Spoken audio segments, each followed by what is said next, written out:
Untuk Rusia, saya ingin katakan, kami tahu kalian tak bisa hidup damai. Kami negara demokrasi pecinta damai. Tapi kami tidak akan gentar. Saya hanya punya satu permintaan kepada pemerintah Rusia. Jika ada lagi rudal atau pesawat yang masuk ke wilayah kami tanpa izin, tolong jangan datang ke sini untuk mengeluh tentang hal itu. Kalian sudah diperingatkan. Orang-orang Estonia telah bangkit dengan senjata di tangan mereka, bersumpah untuk berjuang sampai tetes darah terakhir demi tanah air mereka. Estonia 375 kali lebih kecil dari Rusia. Negaranya kecil, tapi hati rakyatnya tidak. Semangatnya sangat tinggi, tapi Estonia itu kecil. Tidak mungkin bisa melawan Rusia yang begitu kuat. Setidaknya itulah yang mungkin dipikirkan oleh mereka yang tidak tahu strategi brutal Estonia. 110 kali dari Estonia dan militernya 160 kali lebih besar. Namun media Rusia mengklaim bahwa negara kecil ini bisa menyerang Moskow bahkan dengan senjata nuklir.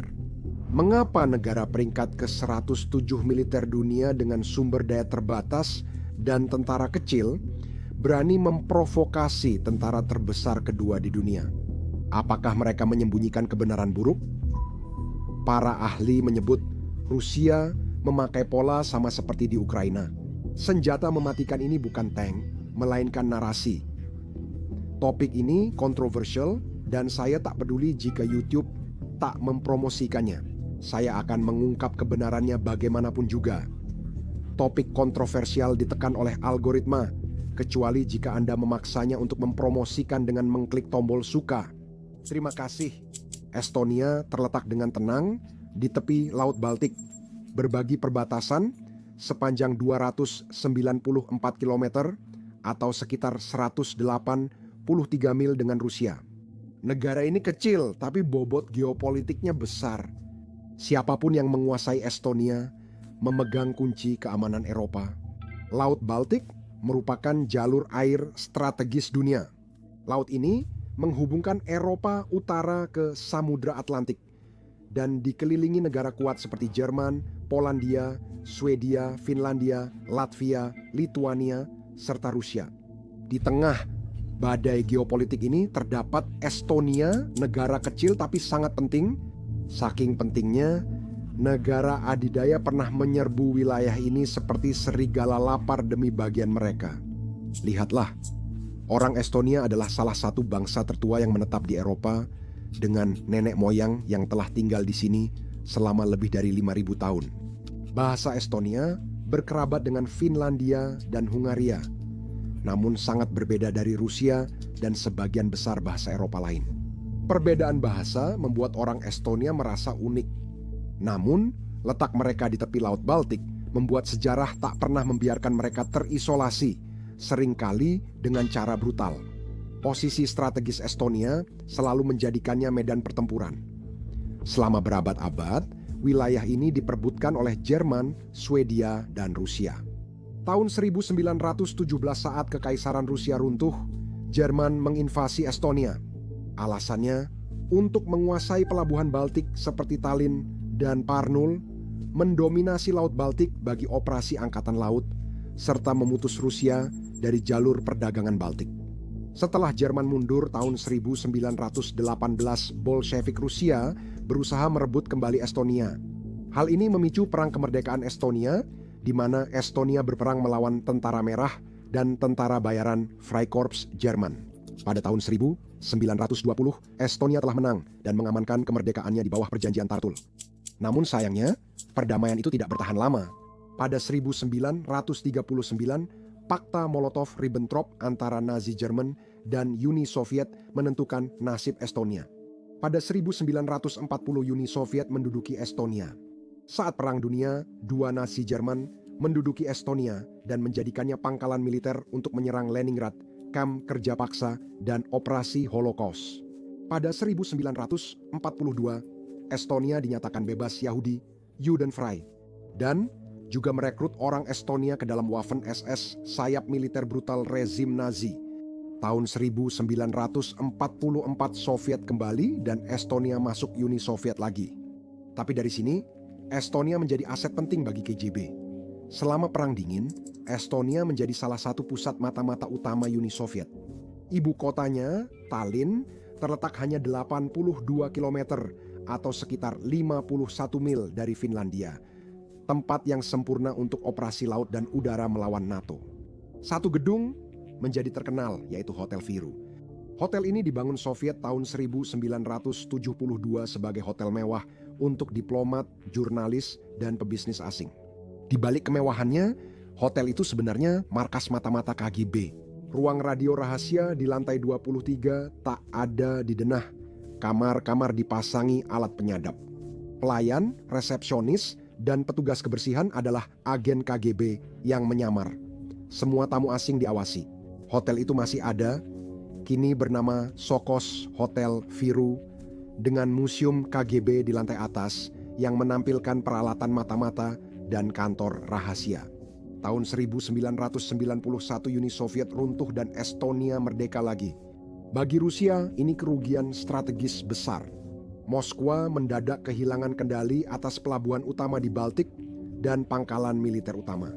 Pada 2004 Estonia, Latvia, dan Lituania bergabung dengan Uni Eropa dan NATO yang sangat ditentang Rusia. Inilah pertanyaannya. Mengapa Rusia tidak menginvasi Estonia saat itu, padahal mereka masih punya kekuatan dan militer besar? Alasan utamanya adalah demografi. Penduduk Estonia terdiri dari 69% etnis Estonia yang tidak berbicara maupun mengidentifikasi diri sebagai orang Rusia. Hanya sekitar 25% yang berasal dari Rusia. Jika Moskwa mencoba menyerbu, penduduk lokal akan melawan, sehingga mustahil menguasai wilayah itu tanpa kerusuhan besar. Bagi Rusia, Estonia hanya penting jika didukung warga lokal, namun hal itu tidak ada di sana. Meski Estonia telah bergabung dengan NATO, Rusia tetap tertarik pada negara Baltik kecil ini. Moskow hanya menunggu waktu yang tepat. Tahun 2022, Rusia melancarkan invasi besar ke Ukraina yang mengguncang Eropa. Bagi Estonia, itu peringatan keras yang membuka luka lama. Jika konflik ini meningkat dan Rusia serta Eropa terlibat dalam perang langsung, Estonia sekali lagi akan menjadi medan pertempuran, seperti yang terjadi pada Perang Dunia Pertama dan II. Kenapa? Karena Laut Baltik, tempat Estonia punya keunggulan mengejutkan. Lihat peta ini. Rusia hanya memiliki garis pantai sepanjang 512 km, mencakup Sankt Petersburg dan Oblast Kaliningrad. Garis pantai Moskwa yang lurus dan terbatas membuat aksesnya ke laut lepas sangat sedikit. Teluk Finlandia adalah gerbang maritim utama Rusia ke Eropa Utara, dengan markas armada Baltik di Kronstadt dekat Sankt Petersburg. Kaliningrad terpisah dari daratan utama. Rusia sangat termiliterisasi dengan rudal Iskander dan S-400 di perbatasan Polandia dan Lituania, membuatnya jadi zona paling terfortifikasi di Eropa. Bahkan dengan senjata canggih dan armada yang tangguh, Rusia menghadapi kenyataan pahit di Laut Baltik.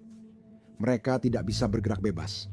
Laut Baltik adalah titik sempit yang membuat Rusia terjebak di kedua sisinya. Di utara, Finlandia yang sekarang menjadi anggota NATO, di selatan, Estonia juga anggota NATO. Kedua negara ini mengepung lawan dari dua sisi bersama-sama. Jika perang terjadi, mereka bisa menutup Teluk Finlandia dan mengurung kapal Rusia di perairan sendiri. Kekuatan Estonia belum berhenti di situ.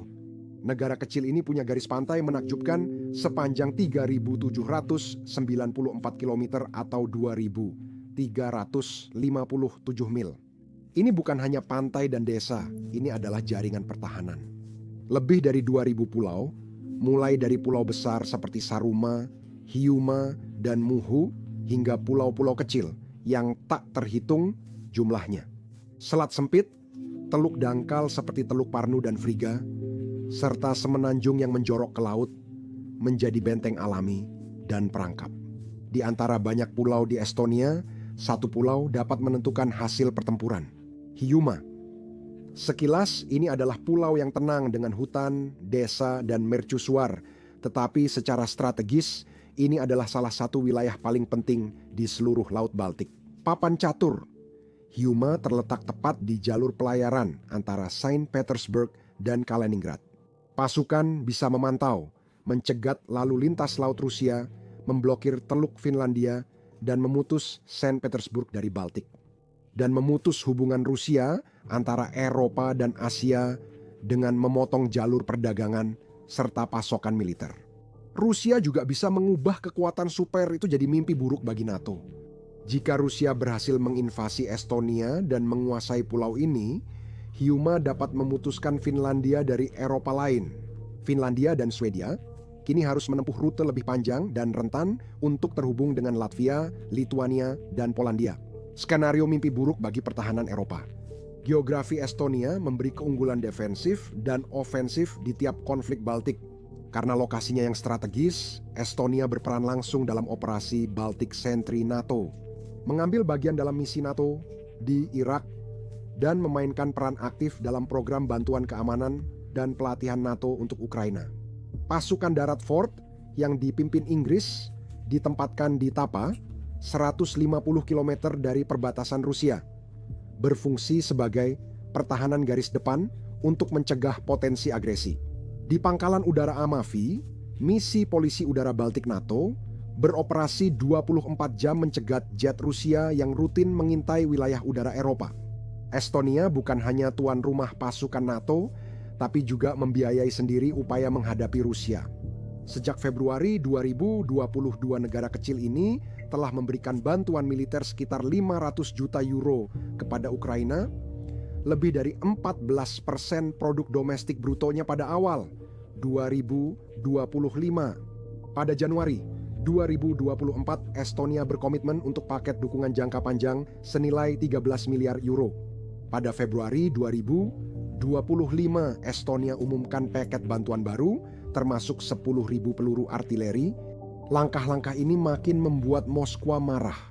Pada Juli 2025 di Washington, Presiden Trump dan pimpinan NATO meluncurkan inisiatif baru untuk mempercepat bantuan ke Ukraina. Dalam beberapa minggu, lebih dari $2 miliar pasokan penting dari amunisi hingga sistem pertahanan udara canggih dikirim ke Kiev. Lebih banyak bantuan sedang dikirim. Estonia memimpin upaya ini dan sangat memahami apa yang dipertaruhkan. Melindungi lokasi strategisnya memang penting, tapi bagaimana mungkin negara kecil seperti Estonia bisa memicu perang dengan Moskow? Atau itu hanya klaim media Rusia? Ya, memang benar bahwa Estonia sedang bersiap untuk perang dan bahkan berencana menyerang pasukan Rusia terlebih dahulu jika melihat tanda-tanda invasi. Namun, persiapan berbeda dengan provokasi. Bagi Estonia, ini soal bertahan hidup karena Estonia sendiri tak bisa mengalahkan Rusia, setidaknya di atas kertas. Estonia memiliki 7.700 personel aktif, termasuk 3.500 wajib militer didukung, 96.500 cadangan dengan 38.800 siap tanggap cepat, dan 80.000 veteran terlatih. Personel Angkatan Darat menurunkan 4.000 tentara saat damai.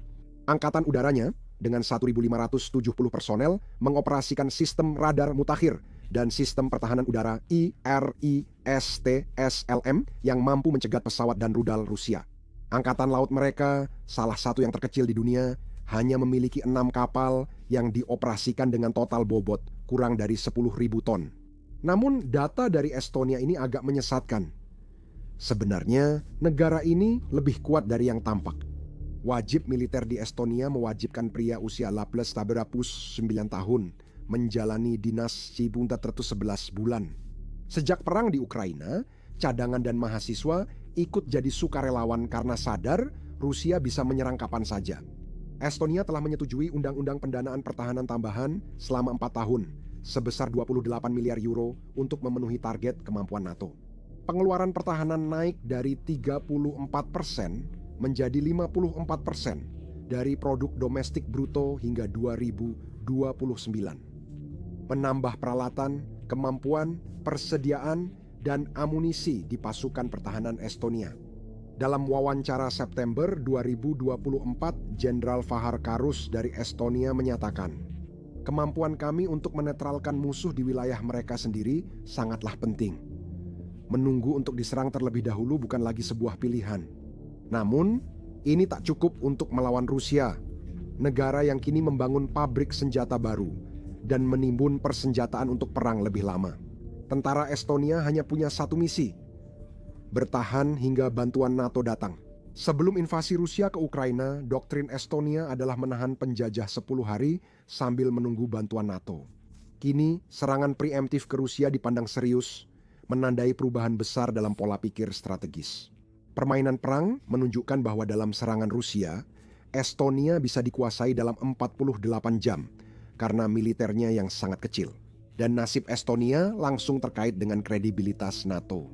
Jika aliansi gagal membela Estonia, Pasal 5 bisa kehilangan makna, hal yang telah lama disadari Moskwa. NATO menghadapi tantangan karena Finlandia dan Swedia netral secara historis. Menyelamatkan Estonia sangat berisiko. Pasukan harus melewati Kaliningrad yang dijaga rudal anti kapal kuat lewat laut. Melalui darat, setiap upaya penyelamatan dari Polandia melalui Lituania harus melewati celah Sovolki, sebuah koridor sepanjang 70 km atau 44 mil yang rentan terhadap serangan artileri. Namun, NATO menemukan solusi cerdas untuk masalah ini. Agar tetap memberi efek jera tanpa memprovokasi Rusia, NATO awalnya menempatkan pasukan tripwire kecil di sekitar Baltik. Logikanya mudah. Invasi Rusia berarti mereka harus membunuh pasukan NATO, sehingga aliansi merespons dan konflik makin meningkat. Kerentanan yang disengaja ini menjadi perisai Estonia, menjadikannya sebagai garis depan penangkal agresi Rusia.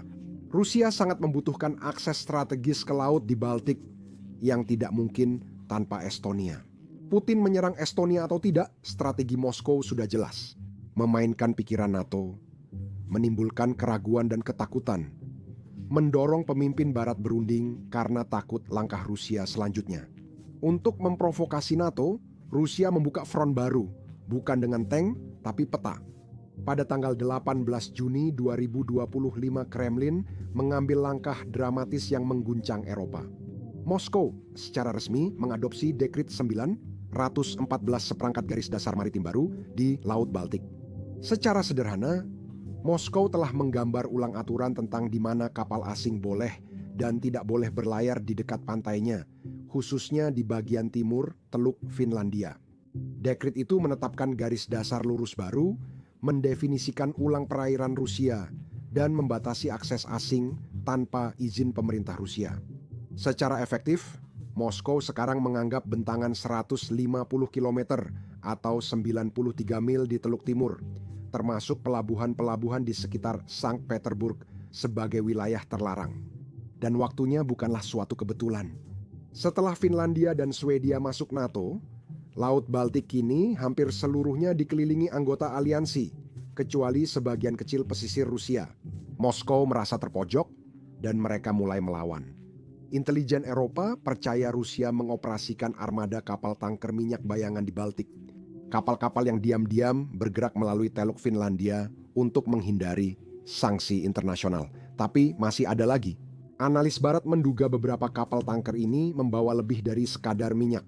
Kapal-kapal itu mungkin juga dipakai untuk mata-mata, pengawasan rahasia, atau sabotase infrastruktur penting bawah laut. NATO meluncurkan Baltic Sentry, misi angkatan laut untuk melindungi kabel bawah laut, pipa, dan jalur pelayaran. Latihan militer meningkat. Kapal perang Amerika Serikat, Inggris, Jerman, dan Polandia kini rutin berpatroli di Baltik. Ini bisa berakibat fatal.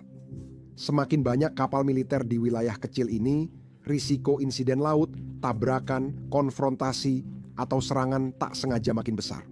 Di situasi sekarang, satu serangan bisa jadi konflik besar. Bagi Estonia, Dekrit 914 mengubah segalanya.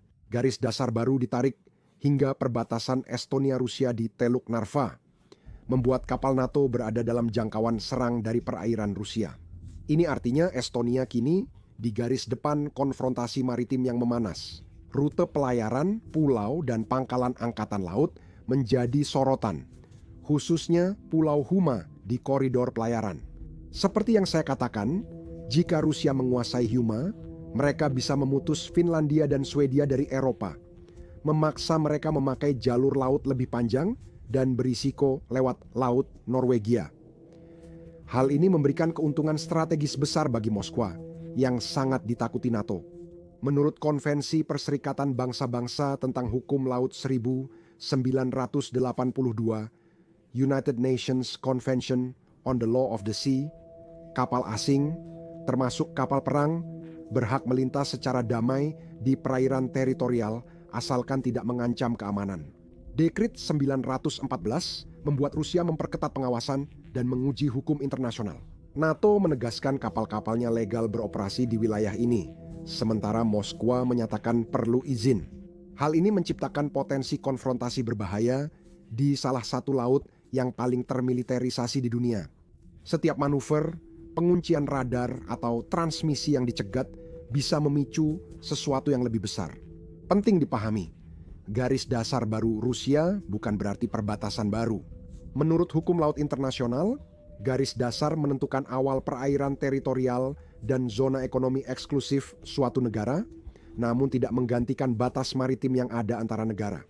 Pada 1965, Uni Soviet dan Finlandia menyepakati batas maritim resmi mereka.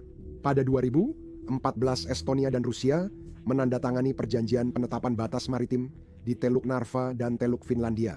Namun, perjanjian ini belum pernah berlaku. Estonia belum menyelesaikan ratifikasi dan Rusia bahkan belum memulainya. Ini kejutan. Dekret 914 Rusia tampaknya memakai koordinat yang sama seperti yang disepakati saat negosiasi sebelumnya. Ini menunjukkan bahwa untuk saat ini, Moskow tidak menantang garis batas yang sebelumnya telah ditetapkan antara dirinya dan Estonia. Tapi itu tidak membuat situasinya menjadi kurang berbahaya. Dekret 914 juga mencakup zona militer Rusia, Kaliningrad di Laut Baltik. Rancangan undang-undang yang diterbitkan Mei 2024 sempat mengusulkan garis pangkal lurus di sini, termasuk melintasi Selat Baltisk yang menghubungkan Laguna Vistula ke Laut Baltik. Jika Moskwa melanjutkan rencana itu, kapal Polandia tidak bisa bebas ke pelabuhan sendiri di Laguna Selatan tanpa izin Rusia. Langkah itu secara langsung melanggar unclassified. Namun, di versi akhir Dekret 914 Rusia mundur. Rusia tetap gunakan garis pangkal normal di Kaliningrad sesuai garis pantai saat surut. Jalur pelayaran Polandia masih terbuka. Namun, Kaliningrad tetap salah satu zona paling termiliterisasi di Eropa. Menjadi rumah bagi pangkalan utama Armada Baltik di Baltisk yang dilengkapi dengan rudal Iskandar dan sistem pertahanan udara S-400 ini adalah ujung tombak kekuatan Rusia di Baltik. Dengan pasukan NATO hanya beberapa kilometer di Polandia dan Lituania, Kaliningrad tetap tegang dan bisa memanas kapan saja. Perang Ukraina memasuki tahun keempat, memperbesar ancaman invasi bagi negara tetangga Rusia. Dalam geopolitik ada pepatah, asumsi yang belum teruji bisa lebih mengacaukan dari serangan nyata, karena mengubah ketidakpastian jadi ketakutan dan akhirnya kebijakan. Inilah yang terjadi hari ini antara NATO dan Rusia. Ketakutan Rusia mendorongnya masuk ke Ukraina dan ketakutan akan invasi Rusia kini memaksa negara-negara kecil di garis depan seperti Estonia untuk menerima pesawat yang mampu membawa nuklir dan penempatan hulu ledak barat. Ironisnya, ini bukan hal baru bagi Estonia. Saat Perang Dingin, negara ini menampung fasilitas nuklir dan militer utama Soviet. Bom nuklir Soviet pertama, sebagian bahan bakarnya dari uranium Estonia. Kota Silama menjadi pusat rahasia industri nuklir Soviet dengan mengeksploitasi cadangan diktionima argelite. Setelah merdeka pada 1990, Estonia membongkar seluruh fasilitas nuklirnya untuk memutus hubungan dengan warisan berbahaya itu. Negara tersebut belum punya infrastruktur nuklir, tapi ini akan segera berubah. Estonia kini berencana membangun pembangkit listrik tenaga nuklir pertamanya, menandai perubahan bersejarah. Proyek ini yang dipimpin oleh Fermi Energia akan menggunakan teknologi reaktor modular kecil BWRX 300 milik General Electric Hitachi dengan kapasitas yang direncanakan sebesar 600 MW. Jika selesai, fasilitas ini akan jadi salah satu nuklir paling maju di Eropa Utara. Chief Executive Officer Fermi Energia, Khalif Kalimets, menyebutnya lompatan bersejarah bagi energi bersih dan keamanan nasional. Selama beberapa dekade, Estonia bergantung pada energi impor yang sebagian besar dikendalikan oleh Rusia. Setelah Perang Ukraina dimulai, 2022 Tallinn menyadari hal mendasar. Keamanan energi adalah keamanan nasional. Pada 2035, Estonia akan mengoperasikan 2 reaktor BWRX 300 untuk mengurangi ketergantungan energi pada Rusia dan menyediakan energi stabil bagi NATO Timur. Namun, masih ada jalan panjang. Pra-seleksi lokasi akan dilakukan 2025-2027, fokus pada 2 lokasi potensial. 1 di Kunda, Vironigola, dan 2 di Luganus. Penilaian dampak lingkungan, survei geologi, studi hidrologi, dan evaluasi keamanan akan menentukan lokasi akhir. Jika semuanya berjalan sesuai rencana, Estonia berharap dapat mengajukan permohonan izin pembangunan pada tahun 2029. Reaktor pertama dapat beroperasi pada 2035. Seperti disebutkan sebelumnya, pembangkit nuklir Estonia ini hanya untuk listrik, bukan senjata. Media Rusia memanfaatkan proyek ini untuk propaganda, mengklaim Estonia bisa menjadi negara nuklir secara militer. Narasi dan tuduhan serupa juga muncul sebelum dan sesudah serangan Rusia ke Ukraina tahun 2022. Pada awal Maret 2022, Badan Negara Rusia, Sputnik, menerbitkan sebuah teks di edisi Siberianya yang mengklaim bahwa Ukraina diam-diam melakukan aktivitas yang bertujuan mengembangkan senjata nuklir. Bahkan Dinas Intelijen Luar Negeri Rusia mengklaim bahwa pekerjaan untuk membuat perangkat peledak nuklir di NID yang berpotensi untuk hulu ledak nuklir menggunakan baik uranium maupun plutonium. Diduga Kiev memperoleh teknologi dan plutonium dari barat. Rusia mengklaim ilmuwan Institut Fisika dan Teknologi Kharkiv berperan kunci dalam pembuatan NID, dan mereka dibantu oleh rekan-rekan dari lembaga ilmiah di seluruh Ukraina, termasuk Institut Masalah Keamanan Chernobyl. Menurut klaim, zona nuklir Chernobyl dipakai untuk pengembangan senjata nuklir dan pekerjaan diduga berlangsung di sana, baik pada produksi bom kotor maupun pada pelepasan plutonium, karena tingkat radiasi tinggi yang biasa di zona Chernobyl menyembunyikan pekerjaan semacam itu. Namun, mereka tak punya bukti kuat dan tak ada artikel media internasional kredibel yang mengonfirmasi hal ini. Klaim ini diulang hanya untuk propaganda, padahal kenyataannya berbeda. Yang sebenarnya ditakuti Moskwa bukanlah bom buatan Estonia, melainkan kemungkinan aset NATO yang memiliki kemampuan nuklir ditempatkan di tanah Estonia. Menteri Pertahanan Estonia, Hanno Pevkur, menyatakan negaranya akan menjadi tuan rumah pesawat sekutu yang dapat membawa serangan nuklir dalam beberapa jam. Juru bicara Kremlin, Dmitry Peskov, menyebutnya ancaman langsung bagi Moskwa. Namun, pesawat dan senjata apa yang dimaksud? Di konferensi tingkat tinggi NATO di Belanda, Inggris umumkan rencana membeli F-35A pesawat tempur generasi kelima bersertifikasi senjata nuklir. Inggris punya persenjataan nuklir terbesar kelima di dunia, meski lebih kecil dari Rusia dan Amerika Serikat. F-35A ini berpotensi dikerahkan ke pangkalan udara Armani di Estonia, di mana jet-jet Inggris sudah bergiliran untuk misi patroli udara Baltik NATO, dan F-35A bisa menjadi mimpi buruk bagi Rusia. Bom termonuklir B6112 dirancang agar bisa dimasukkan ke dalam F-35A. Dalam program berbagi nuklir NATO, bom tersebut diawasi Amerika Serikat dan tak bisa diluncurkan tanpa izin Amerika. Menyimpan bom-bom tersebut di Estonia tidak akan menambah jumlah negara berkekuatan nuklir, itu hanya akan memperluas efek pencegahan. Dekat perbatasan Rusia, kemampuan siluman dan serangan jarak jauh F-35A memperkuat pencegahan. Tanpa muatan nuklir, jet-jet ini tetap berperan penting dalam konflik dengan menyusup pertahanan udara Rusia. Pada saat yang sama, tidak ada jaminan bahwa NATO benar-benar akan menempatkan F-35 bersenjata nuklir di Estonia. Mereka juga bisa berotasi untuk misi konvensional seperti sekarang. Rusia terus membesar-besarkan narasi nuklir agar NATO terlihat agresif. Ini terasa kosong karena Moskwa menempatkan senjata nuklir taktis di Belarus pada 2023 tepat di depan pintu NATO. Ketakutan terbesar Rusia bukan dukungan NATO atau jet pembawa nuklir, melainkan kekuatan siber yang lebih tersembunyi dan berbahaya. Dan Estonia, pusat keamanan siber Eropa, telah mengubah senjata tak terlihat ini menjadi perisai terkuatnya melawan Moskwa. Dorongan Estonia meraih kekuatan dipicu luka lama dari Rusia, terutama sejak peringatan musim semi 2007. Pemerintah Estonia membuat keputusan kontroversial untuk memindahkan prajurit perunggu Tallinn, sebuah monumen Perang Dunia II era Soviet, dari pusat ibu kota ke pemakaman militer. Bagi banyak warga Estonia, itu adalah langkah menyembuhkan luka masa lalu. Namun, bagi Rusia dan minoritas berbahasa Rusia yang besar di Estonia, itu adalah sebuah penghinaan. Kerusuhan terjadi di jalan-jalan Tallinn, lalu muncul ancaman yang lebih berbahaya. Pada 27 April 2007 gelombang pertama terjadi dan situs web pemerintah tiba-tiba terganggu. Bank tidak bisa diakses. Media berhenti memperbarui, bahkan layanan darurat kesulitan berkomunikasi.